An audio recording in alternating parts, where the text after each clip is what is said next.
दोस्तों सबसे पहले आप तमाम अजीज़ और दोस्तों का हमारे इस चैनल पर स्वागत है। दोस्तों सोचिए एक 16 साल का बच्चा जिसकी ज़िंदगी घर में नहीं बल्कि तालाब की पानी में गुजर रही थी।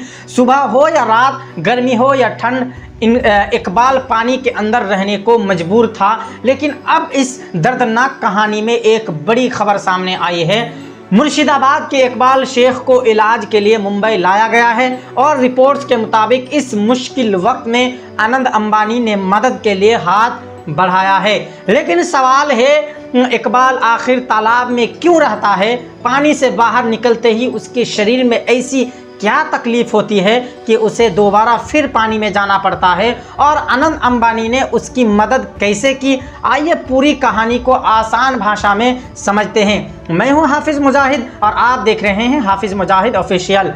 दोस्तों इकबाल की कहानी शुरू होती है। इकबाल शेख पश्चिम बंगाल के मुर्शिदाबाद ज़िले के बेलडंगा इलाके का रहने वाला किशोर है। सोशल मीडिया पर उसके वीडियो वायरल हुए जिसमें वो लंबे समय तक तालाब के पानी में बैठा या तैरा हुआ दिखाई देता है। और कुछ रिपोर्ट्स के मुताबिक तो ये भी बताया जा रहा है कि कभी कभी वो पानी में सो जाया भी करते थे। दोस्तों कई बार तो लोगों ने उसे पानी में ही खाना खाते हुए भी देखा। रिपोर्ट्स के मुताबिक इकबाल का कहना है कि जैसे ही वो पानी से बाहर निकलता है उसके पूरे शरीर में तेज़ जलन सी होने लगती है। इस जलन से उसे इतनी परेशानी होती है कि पानी में रहने पर उसे कुछ समय के लिए राहत महसूस होती है। इसी वजह से वो घंटों तक और कई बार तो बहुत लंबे समय तक पानी में रहकर गुजार लेते हैं।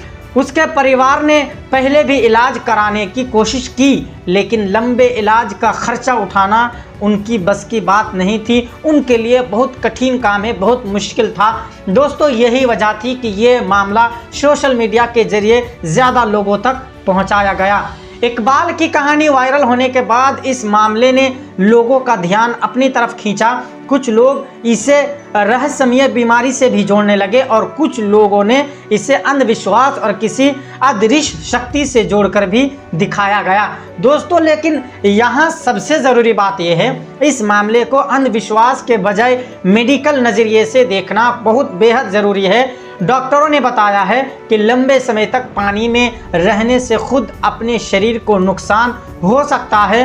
दोस्तों त्वचा ज़्यादा देर तक पानी में रहने से नरम और कमज़ोर हो सकती है और संक्रमण का और ज़्यादा खतरा बढ़ सकता है। कुछ रिपोर्ट्स में त्वचा संबंधी दुर्लभ बीमारी की संभावना पर चर्चा की गई है। लेकिन इकबाल की असली बीमारी का अंतिम और पक्का जानकारी अभी सामने नहीं आई है, इसलिए अभी ये कहना सही नहीं होगा कि उसे निश्चित रूप से कौन सी बीमारी है। इसका जवाब डॉक्टरों की जांच के बाद ही मिलेगी। दोस्तों और अब इस कहानी में सबसे बड़ा मोड़ आया। इकबाल की हालत और उसके परिवार की मदद की अपील की खबरें सामने आने के बाद मामला आनंद अंबानी तक पहुंचा।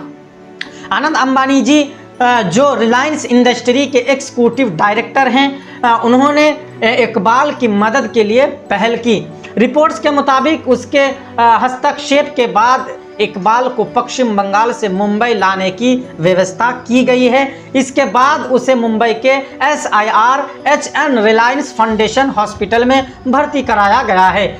यहाँ डॉक्टरों की टीम इकबाल की स्थिति की विस्तार से जांच कर रही है ताकि ये पता चल जाए कि आखिर उसके शरीर में इतनी तेज जलन क्यों होती है और इसका सही इलाज क्या हो सकता है। यानी जिस बच्चे की ज़िंदगी तालाब के पानी तक सिमट गई थी, अब उसके सामने इलाज और बेहतर ज़िंदगी की एक नई उम्मीद दिखाई दे रही है। लेकिन यहाँ मैं आपको एक ज़रूरी बात बता देना चाहता हूँ। सोशल मीडिया पर यह दावा तेज़ी से वायरल हो रहा है। आनंद अंबानी ने इकबाल का पूरा इलाज अपने ज़िम्मे ले लिया। उपलब्ध रिपोर्ट्स के मुताबिक इतना ज़रूर पता चला है कि आनंद अंबानी के हस्तक्षेप के बाद इकबाल को मुंबई एयरपोर्ट लिफ्ट किया गया है और रिलायंस फाउंडेशन अस्पताल में इलाज के लिए भर्ती कराया गया है। लेकिन इलाज पर कुल कितना खर्च होगा, किस मदद में कितना खर्च किया गया और पूरी आर्थिक व्यवस्था की आधिकारिक जानकारी अभी सामने नहीं आई है। इसलिए हमें वायरल पोस्ट की हर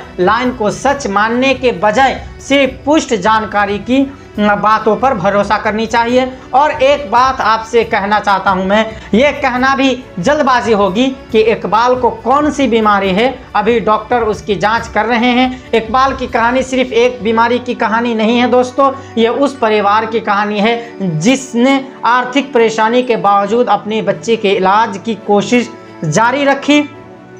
और ये उस उम्मीद की कहानी भी है जो सोशल मीडिया पर एक वीडियो वायरल होने के बाद पैदा हुई है। कभी कभी किसी इंसान की ज़िंदगी बदलने के लिए सिर्फ एक मदद की ज़रूरत होती है। आज इकबाल मुंबई में है, उसकी जांच चल रही है और उसके परिवार को उम्मीद है कि अब शायद वो दिन आएगा जब उनका बेटा तालाब के पानी में नहीं, अपने घर में अपने परिवार के बीच सामान्य ज़िंदगी जिएगा। हम भी यही दुआ करते हैं कि डॉक्टरों को उसकी बीमारी का सही कारण जल्द पता चले और इकबाल की पूरी तरह स्वस्थ होकर अपने घर वापस लौटे, क्योंकि इंसानियत की सबसे खूबसूरत तस्वीर तब दिखाई देती है जब किसी मजबूर इंसान की मदद उसके धर्म, उसकी गरीबी या उसकी पहनावा या उसकी पहचान देखकर नहीं, बल्कि सिर्फ इंसान समझकर इंसानियत का काम करे। इकबाल के लिए आप भी दुआ करें, कमेंट में अपनी राय ज़रूर दें कि उनको क्या बीमारी हो सकती है। जहां तक आपको इस चीज़ के बारे में नॉलेज हो तो आप हमारे साथ शेयर ज़रूर कर सकते हैं। दोस्तों, आप जानते हैं मैं हूं हाफिज़ मुजाहिद और आप अभी हमारे चैनल हाफिज़ मुजाहिद ऑफिशियल में देख रहे हैं। दोस्तों, हम अपने आसान भाषा में अपनी दोस्ती यारी के जैसे आपको बातों को समझाने की कोशिश करते हैं। आपके लिए इसी तरह के कंटेंट हम लाते रहते हैं। तो आप अगर नए हैं तो हमारे चैनल को सब्सक्राइब कर लीजिएगा और हमारे इसी तरह का कंटेंट देखने के लिए आपका शुक्रिया, धन्यवाद। अस्सलामु अलैकुम वरहमतुल्लाहि ताला वबरकातुहू।